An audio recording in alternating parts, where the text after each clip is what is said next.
speed, Morecambe, 3 bridges, Gatwick Airport.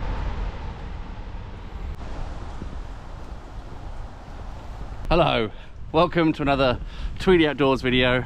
You'd probably rather look at the view there, wouldn't you, rather than me, especially as I'm dressed in a horrible raincoat. It is the 5th of November, remember, and just about everything has worked against me today. The trains are striking again, and even though the strike was cancelled at the last minute, it was too last minute to actually get the train drivers in the trains. The weather is terrible, forecast to just rain non-stop pretty much for the next 24 hours. But I came to the only place that I could actually manage to get to, one of the very few train services that was actually running, which fortunately was one of my favourite stations, Hassocks, and that's put me right in the South Downs. So the plan for this afternoon is to walk from here to Lewes, and then maybe later on, if I'm lucky, try and catch a little bit of the Lewes Bonfire celebrations. I've never actually been before. One of those events which is kind of really more just a local event for local people. Anyway, the first order of business, I don't know if you can see over there, is the South Downs. This is the same route that I walked from Hassocks on that day in summer when I was drinking the English sparkling up on the top of Ditchling Beacon. I'll put a link to that. Is that going to be over there? I never know which side it is. I have no idea. But what a difference. Now in November, that was it July, August? I forgot.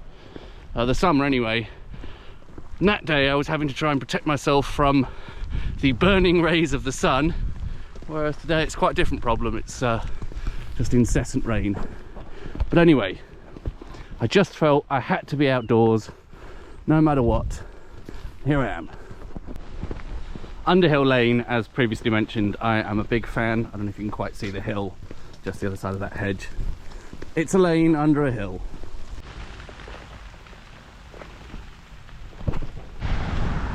And now the ascent of Ditchling Beacon. Good old Ditchling Beacon. It's always grueling one way or another. Like I said back there, it's either blistering heat or driving rain. Raining a bit, light showers and a moderate breeze, the weather forecast said. Light showers, moderate breeze.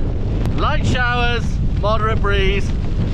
Well, it's customary to tap the trig point atop Ditchling Beacon. Nice bunch of roses there as well. Are they roses? Not sure. Something else. Too hard to tell in this rain. Very disappointed to see the car park at Ditchling Beacon. The ice cream man isn't there today. Can't really think why. I'm at that bit of the walk where I'm sickeningly really enjoying it. I think this is a phenomenon that I'm not alone in experiencing, that there's something to do with energy levels. A bit near the start when suddenly, wow, I'm outside, everything's amazing, and then later on, you know, I'm tired, fed up, cold, whatever. Not so fun. But regardless of the awful weather, is that a view over there? Sorry, terrible camera work time. Can't really see much, can you? Just grey. But regardless of the terrible weather, really enjoying it at the moment. Did I mention I'm on the South Downs way? Hopefully.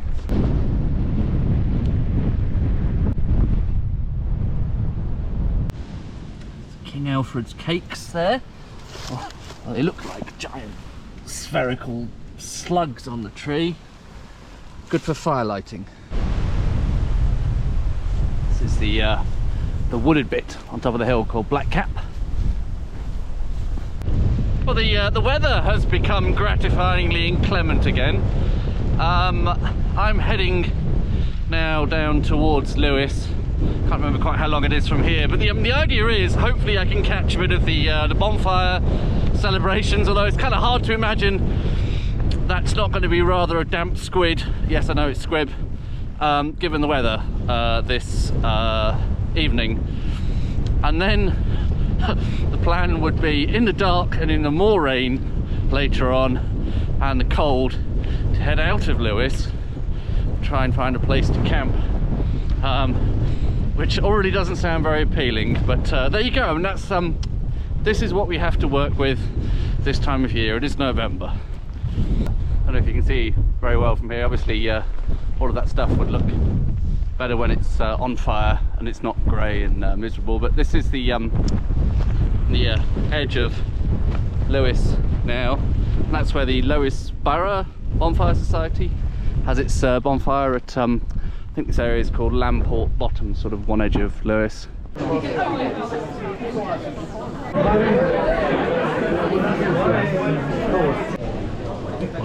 in Lewes proper now. This is see the sign there. Outside the Lewes Arm, perhaps you can see the cheery glow of Bonhomie inside there. I'm standing out in the rain. This is probably my favourite pub in Lewes, probably favourite pub in Sussex. The beer is fantastic, even though it's in a temporary, I guess it's for bonfire celebrations, it's in a sort of plastic cup, but you know, the floor would be littered with broken glass otherwise. Cheers.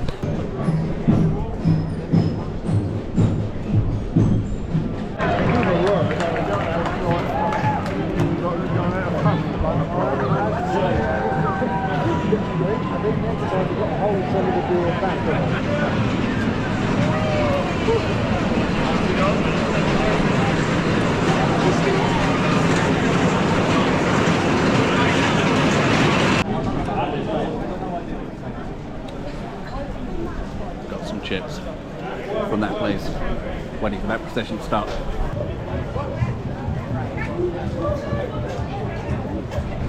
Isn't that cool? They just come line by line.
Lewes Castle.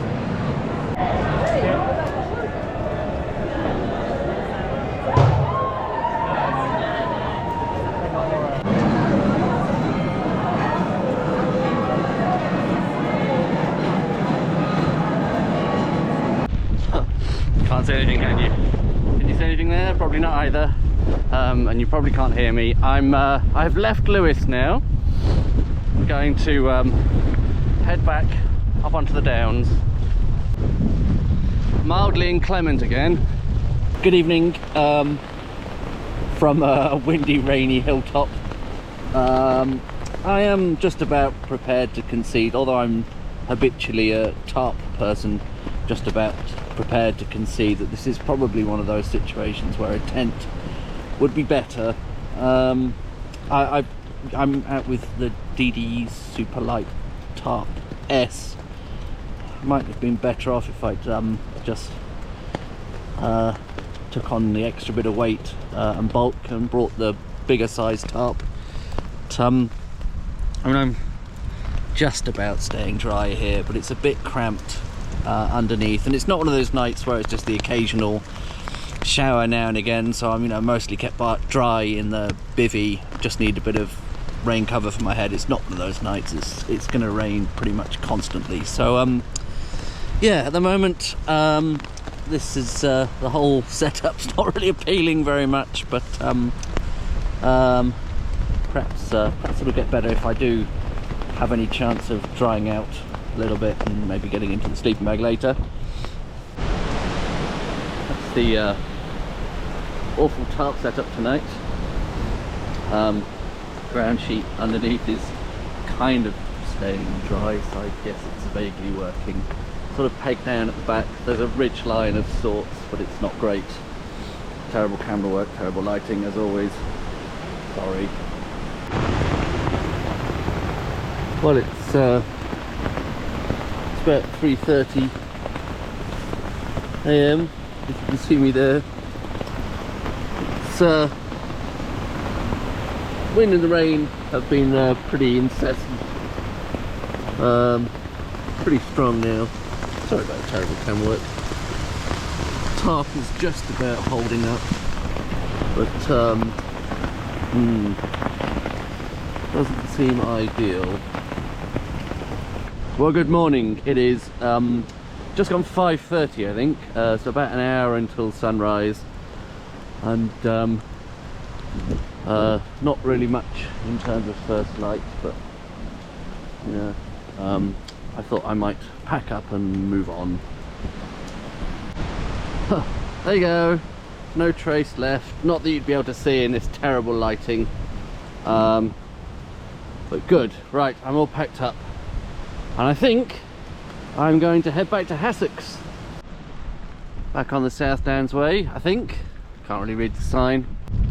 Can you see anything yet? Just about. Chalky track following the South Downs way. I think that's Ditchling Beacon over there in the distance. I guess that's basically sunrise now. Not that you'd know. Still pretty grey and dark. The car park for Ditchling Beacon. Once again, no ice cream van. It's around 7 AM Sunday morning in November. You'd think they'd do a roaring trade. The normally glorious view from Ditchling Beacon. Bit grey today. Gonna go tap the trig point. Oh, terrible camera work. Ditchling Beacon. Feels like only yesterday I was last there. The reason for that, somewhere around here I sat and did that English sparkling on Ditchling Beacon video. How different it looks. What a difference 4 months make. Just like the song, apart from it's a day, isn't it? Heading down Ditchling Beacon now. I think I'll go the roadway back to Hassocks. Well, third attempt now to record an outro. Is that the right word? Debriefing. I'm tiny bit disappointed by how that expedition panned out. It was as though everything was working against me, really. The train strikes, the clocks went back a week ago, so there was not much daylight, and the weather was pretty atrocious. Just sort of relentless rain the whole time I've been down in the South Downs, really, without much reprieve. And I think maybe I planned to do a bit too much. I thought, you know, now that the daylight hours are quite short, that I needed something to do in the evening. I didn't want to just be sitting under a tarp from kind of when it got dark until first light. You know, 12 hours might get a bit dull. So you know, I thought the fact that it happened to coincide with the Lewes Bonfire celebration seemed like a great idea, that I could pop down into Lewes, the way I thought it, in the evening, go enjoy a bit of that, and then shin back up the hill, find a nice place to camp. But of course, you know, the reality is I was doing all of that in the pitch black, and it was cold, and it was raining, and it was pretty windy. So it took a really long time to set up the tarp. And I don't know, what time was it, 9 something. I had grand plans to do some camp cooking, brought a really nice bottle of wine along, but by the time I'd set up the tarp, I was cold, I was wet, and all I wanted to do was just kind of crawl inside the sleeping bag and try and stay as warm and dry as I could. So I mean, lessons learned, I guess.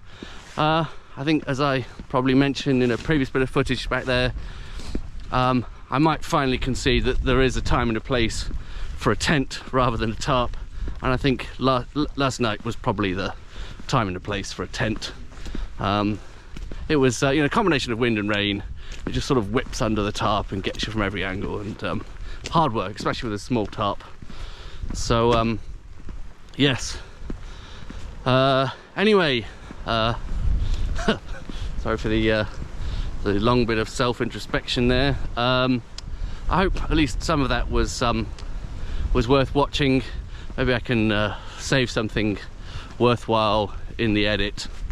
And so thanks very much for watching. I will try and be a bit better organised next time I do a wild camp and make sure I actually do some cooking and